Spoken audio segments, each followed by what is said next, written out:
Some of the circumstances and factors that can influence repairability are seen here in the slide. These would include the lesion location. Is it a small area that's localized of prolapse, or is it diffuse disease? How is the leaflet quality or calcification? Is there annular dilation or calcification? What is the quality of the subvalvular apparatus?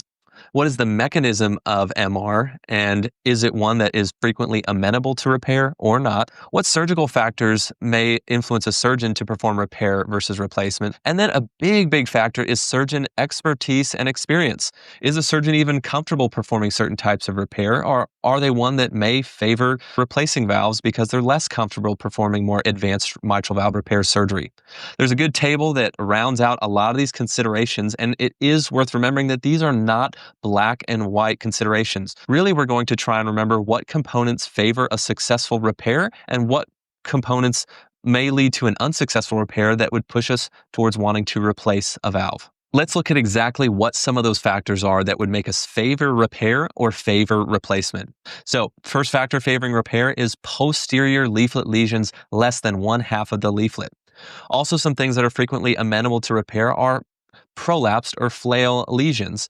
Pure annular dilation is also frequently amenable to repair, such as in those dilated annulus from atrial functional MR. Some of the factors that would push a surgical team towards replacing a valve are when you have severe leaflet or annular calcification. Severe MAC is very complicating for mitral valve surgery in general, but especially makes it difficult to perform a successful repair with poor quality leaflets. If those leaflets are also thickened or retracted, it would push towards replacement. Infective endocarditis, complete papillary muscle rupture will also favor mitral valve replacement surgery.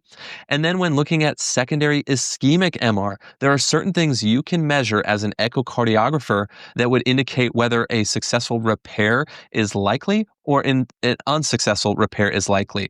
Factors associated with repair failure include tenting of greater than 1 centimeter, tenting area greater than 2.5 centimeters, a very dilated LV with an LV end diastolic diameter greater than 65 millimeters, or a P3 tenting angle greater than 29 degrees. Frequently, there's asymmetric tenting that can occur, and especially at that P3 site, if there's extreme tenting greater than 29 degrees, that is one independent predictor of mitral valve repair failure that would push a surgical team towards replacing the valve.